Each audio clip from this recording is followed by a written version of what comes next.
quoi utiliser une application de rencontre relève-t-il de l'optimisme? Adopterunmec.com, Lovoo, Happen et bien sûr Tinder, qui signifie allume-feu. Pour ceux qui vont au feu de la rencontre, fût-elle futile. Car il n'y a pas de fumée sans feu. Ces applications sont fustigées légèreté. Des rencontres sans rendre des comptes ou des rencontres qui comptent. Bref, des profils divers vers chez vous. Suffit d'avoir du doigté et de cliquer pour toucher du doigt le but espéré. Un peu comme un jeu, entre deux jeux. Souvent jugé d'ailleurs. Moi, sur ces applis, jamais. Faut être pessimiste sur les beautés fortuites de la vie.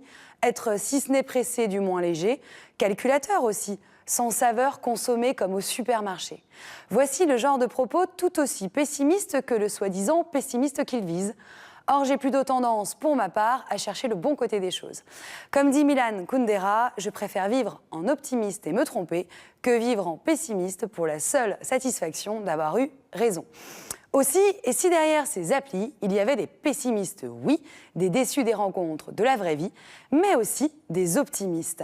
Dans son propos sur le bonheur, Alain écrit « Si le pessimisme est d'humeur, l'optimisme est de volonté ». Je nuancerai un poil, car il est un optimisme qui en fait peu, œuvre de volonté. L'optimiste candide de celui qui s'attend au meilleur, quoi qu'il arrive, et se dispense même d'agir pour. Sortir, rencontrer.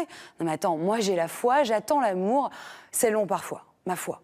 Aussi, celui-ci se dispense de ce genre d'application ou s'y penche seulement pour se distraire en attendant que le vrai meilleur arrive. Mais l'optimisme n'est pas seulement un état d'esprit, s'attendre au meilleur. C'est aussi une attitude impliquant des comportements engagés, agir pour que le meilleur advienne. Un optimisme de volonté qui ne s'attend pas au meilleur, mais fait en sorte qu'il arrive, en multipliant ici et en un clic les opportunités de rencontrer celle ou celui qui donne le sourire. Ainsi est mon éthique de conduite. Derrière une application de rencontre, il y a aussi des optimistes culottés entreprenant un plan cul bidon et non bidon.